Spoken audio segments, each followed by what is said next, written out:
আধুনিক পদার্থবিজ্ঞানের সূচনা অধ্যায়ের কিছু সূত্র নিয়ে আলোচনা করছি। প্রথম আমরা জানি আইনস্টাইনের সমীকরণ E সমান mc স্কোয়ার। আবার প্লাঙ্কের সমীকরণ E সমান h নিউ বা hf। কোথাও নিউ থাকে, কোথাও এফ থাকে, সবই কম্পাঙ্ক নির্দেশ করে এবং h হলো প্লাঙ্কের ধ্রুবক।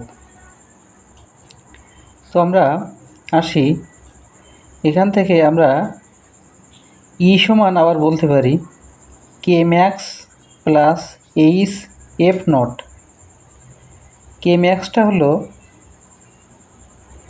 সর্বোচ্চ গতিশক্তি, আবার এইচ এফ নট এটাকে আবার ডাব্লিউ নট দ্বারা প্রকাশ করা যায়। ডাব্লিউ নটটা হলো কার্যাপেক্ষক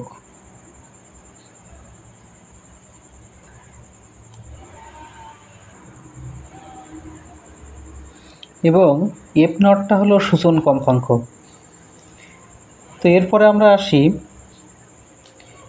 কে আমরা আবার ভাঙতে পারবো E=E2 মাইনাস E1। এখানে E2 বলতে বোঝানো হয়েছে উচ্চ শক্তির অরবিটাল থেকে নিম্ন শক্তির অরবিটাল।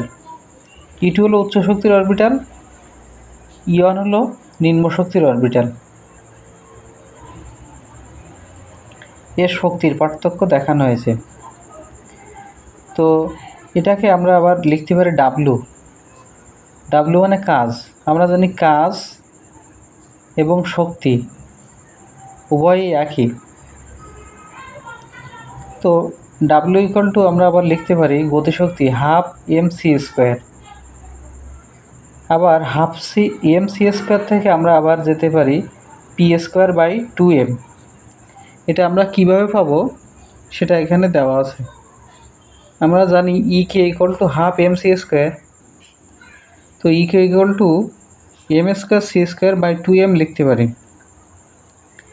আমরা আবার জানি mc মানে ভর এবং বেগ, সেটাকে পি দ্বারা প্রকাশ করতে পারি। তো কে লিখতে পারি পি স্কোয়ার বাই 2m। তারপরে আবার লিখতে পারি পি √2m কে। তো আমরা এখানে কে বা ডাব্লু লিখতে পারি পি স্কোয়ার বাই 2m।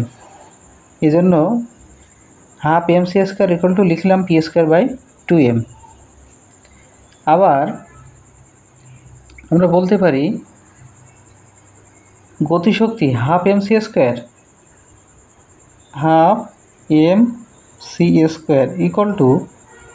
বলতে পারি ইভি। এখানে ইভিটা হলো বিভব শক্তি, ইটা হলো ইলেকট্রনের চার্জ, আর ভিটা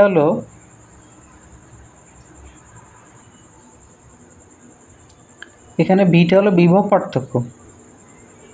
তো এরপরে আবার এই বিভবটাকে আবার লিখতে পারি 1/4πε0 E/R। তো এরপরে আমরা আসি,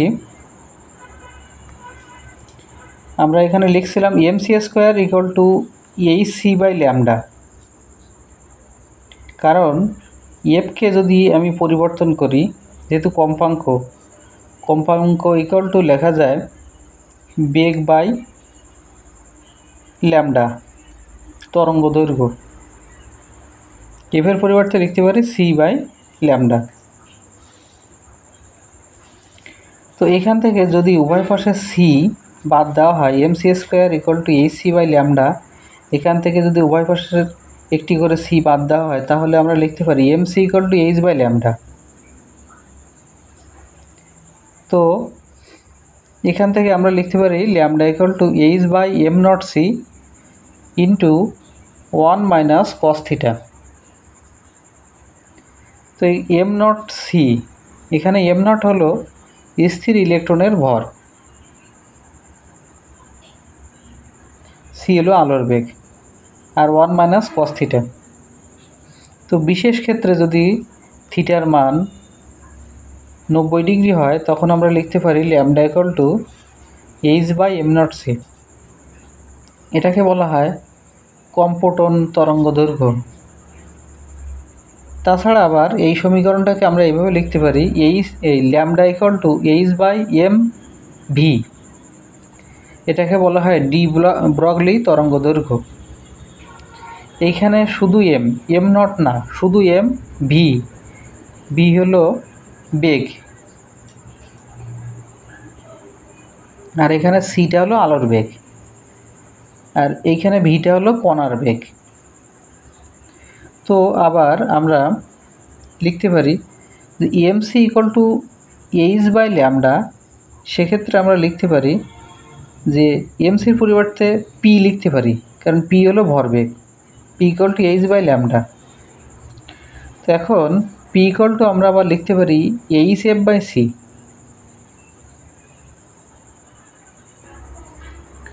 P equal to H F by C কীভাবে পেতে পারি? আমরা M C square equal to যদি এইচ এফ চিন্তা করি, তাহলে শুধু একটি এম ও একটি সি এক পাশে রাখি, তাহলে আমরা লিখতে পারি এই M C equal to H F by C. তো এক্ষেত্রে আমরা বলতে পারি H F by C equal to M C equal to P equal to H by lambda. তো এখান থেকে আমরা লিখতে পারি lambda equal to H by P. তো আবার পি ইকুয়াল টু আমরা লিখতে পারি √2m/e, যেটা আমরা আগেই দেখিয়েছি যে কীভাবে পি ইকুয়াল টু √2m/e হয়। এখানে ইকেটা হলো গতিশক্তি। তো এর পরিবর্তে যদি আমি বিভব শক্তি বসাই, তাহলে লিখতে পারবো এইচ ইকুয়াল টু √2m/ev। ইভিটা হলো বিভব শক্তি। তো এখানে অনেকগুলো সূত্র আছে, আমি পর্যায়ক্রমে একটার সাথে একটা সম্পর্ক বুঝিয়ে দিলাম। আশা করি এই সূত্রগুলো আপনারা মনে রাখতে পারবেন এবং অঙ্কগুলো সলভ করার সময় এই সূত্রগুলো অনেক প্রয়োজন। তো এই সূত্রগুলো এক এক সময় এক এক রূপ দেখে মনে হতে পারে যে এই সূত্রগুলো মনে হয় আলাদা আলাদা সূত্র, কিন্তু আসলে এগুলো আলাদা কোনো সূত্র নয়। এগুলো মাত্র দুই তিনটা সূত্রের বিভিন্ন রূপ। আশা করি ভিডিওটি আপনাদের অনেক উপকারে আসবে। ভিডিওটি দেখার জন্য অনেক ধন্যবাদ। আমার চ্যানেলটি সাবস্ক্রাইব করবেন এবং ভিডিওটি লাইক করবেন। ধন্যবাদ সবাইকে।